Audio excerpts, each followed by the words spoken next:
छत्रपती संभाजीनगर महापालिका वैद्यकीय आरोग्य अधिकारी डॉक्टर पारस मंडलेचा यांच्या पुढाकाराने आरोग्य विभाग आणि महापालिकेच्या वतीने दुर्बिणीद्वारे मोफत स्त्री कुटुंब कल्याण शस्त्रक्रिया शिबिराचे आयोजन करण्यात आले।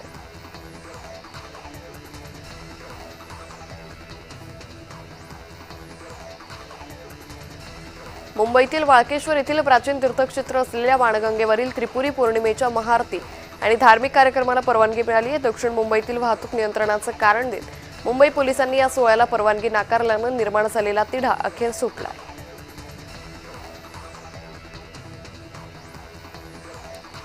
भिवंडी शहरातील अजयनगर परिसरात कारने अचानक पेट घेतला। स्थानिक कारवर पाणी मारून आगीवर नियंत्रण मिळवलं, तरी यावेळी सुदैवाने कुठलीही जीवितहानी झाली नाही।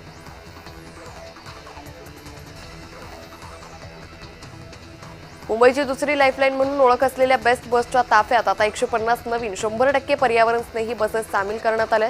या इलेक्ट्रिक बसेस वातानुकूलित असून आकाराने सुद्धा मोठ्या असल्याने आता मुंबईकरांचा प्रवास आणखी सुखकर होणार आहे।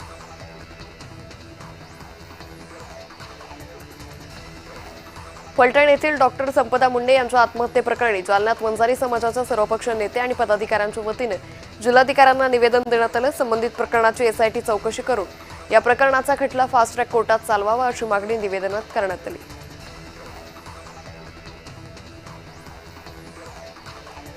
माहीम इथं मनपाच्या तोडक कारवाई दरम्यान इमारत कोसळली आहे। घटनेत 2 जण जखमी झाल्याची माहिती आहे। जखमींवर रहीच्या रुग्णालयात उपचार सुरू आहेत।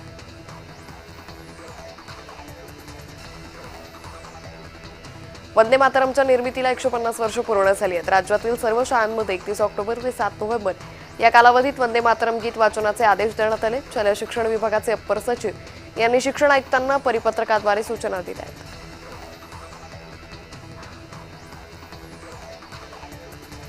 पिंपरी चिंचवड शहरातील सामाजिक कार्यकर्ते नकुल भोईर यांच्या हत्येचा गूढ उकललाय। ही हत्या त्यांची पत्नी चैताली हिने प्रियकर सिद्धार्थ दीपक पवार याच्या मदतीने केल्याचं चिंचवड पोलिसांच्या तपासात निष्पन्न झालंय।